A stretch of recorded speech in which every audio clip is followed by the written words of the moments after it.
Assalamualaikum warahmatullahi wabarakatuh. Berjumpa kembali sahabatku semua. Kali ini kita akan belajar bareng tentang masalah sholat ya. Sholat ini sangat umum, kita tahu, kita kenal, tetapi melaksanakannya juga perlu dipertanyakan. Saya tidak ngomongin satu persatu, tapi itulah kenyataannya. Harus muncul dari kemauan diri sendiri yang kuat bahwa sholat merupakan kewajiban kita menghadap Sang Khalik. Bukan karena semata-mata diperintah, tapi karena kebutuhan kita sendiri. Kita merasa berterima kasih, kita merasa sebagai hamba, maka kewajiban kita untuk menunaikan sholat. Kemudian sahabatku, kita juga perlu mengenal pertama tentang sholat itu apa. Ini kita lihat ada sholat dalam arti ya. Sholat ialah, ini berharap ataupun saya ulang, sholat ialah berhadap hati kepada Allah sebagai ibadah dengan penuh kekhusyuan dan keikhlasan di dalam beberapa perkataan dan perbuatan yang dimulai dengan takbir dan diiringi dengan salam. Ini sholat. Kemudian kita juga perlu mengetahui bahwa sholat ini memang hukumnya wajib, dan dalilnya seperti apa kita baca, kita tahu dalil yang mewajibkan sholat ini banyak sekali ya, baik dalam Al-Quran maupun dalam hadis Nabi Muhammad SAW. Nah, ini kita ambilkan atau kita lihat dari dalil ayat-ayat Al-Quran yang mewajibkan sholat. Ini antara lain wa aqimus sholata wa atuz zakah warka'u ma'arrakiin. Nah, ini dan laksanakan sholat, tunaikan zakat, dan rukuklah beserta orang-orang yang ruku. Kemudian ada lagi di Al-Ankabut wa aqimis sholah innas sholata tanha anil fahsya'i wal munkar. Dan laksanakan sholat, sesungguhnya sholat itu mencegah dari perbuatan keji dan mungkar. Jadi ini menarik, laksanakan sholat, dan ketika sholat ini bisa mencegah dari perbuatan keji dan mungkar. Kalau dipikir secara ngakal nggak ketemu. Orang kita sholat Allahu Akbar, di mana kita bisa mencegah tanhanil fahsya'i wal munkar ini? Tapi ternyata ketika kita telusuri bahwa ketika sholat itu ada bacaan-bacaan yang diwajibkan ataupun disunahkan dalam sholat. Kemudian ketika kita baca, ternyata ini diserap di otak, kemudian dihantarkan ke saraf dihantarkan ke pembuluh darah, ke jantung, ke pembuluh darah, dan semuanya dipompa ke dalam seluruh tubuh. Nah, ritme dari apa yang kita baca membawa satu ketenangan yang luar biasa. Dan sebetulnya disitulah ketika mulai dari bacaan ini dihantarkan ke seluruh tubuh ini, maka tubuh kita ini akan punya nilai atau hal positif, sehingganya untuk melaksanakan hal-hal yang bersifat keji dan mungkar ini akan bisa tercegah. Itu baru dari bil hikmah bacaan yang kita baca setiap hari, yang akan merasuk ke seluruh sendi ataupun seluruh pembuluh darah dan seluruh tubuh kita, belum dari hal yang lain. Kemudian perintah sholat ini hendaklah ditanamkan di dalam hati dan jiwa anak-anak dengan cara pendidikan yang cermat dan dilakukan sejak kecil. Nah, ini ada dalilnya. Ini kita temukan di sini. Muru auladakum bisolah wahum abna'u sab'asinina wadribuhum 'alaiha wahum abna'u asyri sinina. Perintahlah anak-anakmu mengerjakan sholat di waktu usia mereka meningkat 7 tahun ya. 7 tahun berarti usia 7 tahun ini sudah diperintah, sudah dipelajari sebelumnya. Dan pukullah ya, ini sampai kalimatnya begitu, kalau enggan melakukan sholat di waktu mereka meningkat usia 10 tahun. 7 tahun diperintah, 10 tahun mulai dipukul. Bukan berarti dipukul pakai yang hal yang membahayakan, bukan, tapi dengan cara kan gitu. Nah itu. Nah terus yang kita pikirkan dari hadis riwayat Abu Hurairah, 10 tahun itu sudah diperintahkan untuk apa? Dipukul. Kalau lebih dari 10 tahun diapain itu? Kalau mungkin usianya sudah 25, 20, 25, 30, kalau nggak salah diapain? Ini kurang 10 tahun aja dipukul. Nah, kira-kira lebih lah, gitu. Saking wajibnya sholat. Kemudian kita lihat syarat-syarat wajib sholat. Syarat ini adalah dilakukan sebelum ya. Ingat, syarat selalu dilakukan sebelum. Jadi sebelum sholat orang harus beragama Islam. Nggak boleh orang selain Islam itu sholat, nggak boleh. Maka di kalangan ulama ini diajarkan untuk menghindari ataupun menjaga ini sebelum sholat. Ya, sebelum sholat ini ya, di luar sholat ini membaca 2 kalimat syahadat untuk memperbaharui keislaman kita. Sebelum sholat sudah berdiri terus dibaca asyhadu alla ilaha illallah wa asyhadu anna muhammadar rasulullah. Ini tujuannya itu untuk memenuhi syarat ini. Ya, kemudian sudah balik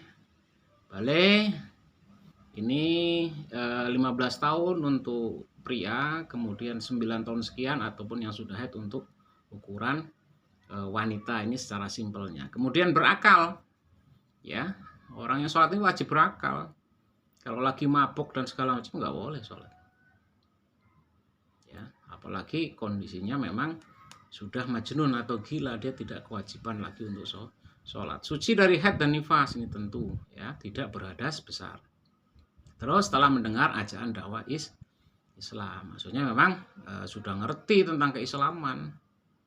Kalau mereka itu memang masih taunya syahadat di dalam pedalaman, kemudian belum mengerti tentang bagaimana sholat, ya beda cerita. Ya, tapi kalau sekarang itu hampir nggak mungkin nggak dengar. Teknologi, medsos dan lain sebagainya itu sudah jelas. Ada syarat sahnya sholat, ini kita belajar. Pertama, suci dari 2 hadas, kecil dan besar. Mensucikan hadas kecil dengan berwudu. Kalau mensucikan hadas besar kemarin kita sudah bahas dengan mandi wajib. Kemudian suci seluruh anggota badan, pakaian dan tempat dari najis. Ya, badan kita diharuskan bersih dari najis. Kalau harus nempel dibuang. Terus menutup aurat bagi laki-laki. Auratnya ini mulai dari pusar dan lutut. Sedangkan wanita seluruh anggota badannya kecuali muka dan kedua telapak tangan untuk sholat. Itu. Kemudian yang D, sudah masuk waktu yang telah ditentukan untuk masing-masing sholat. Sholat itu udah waktunya.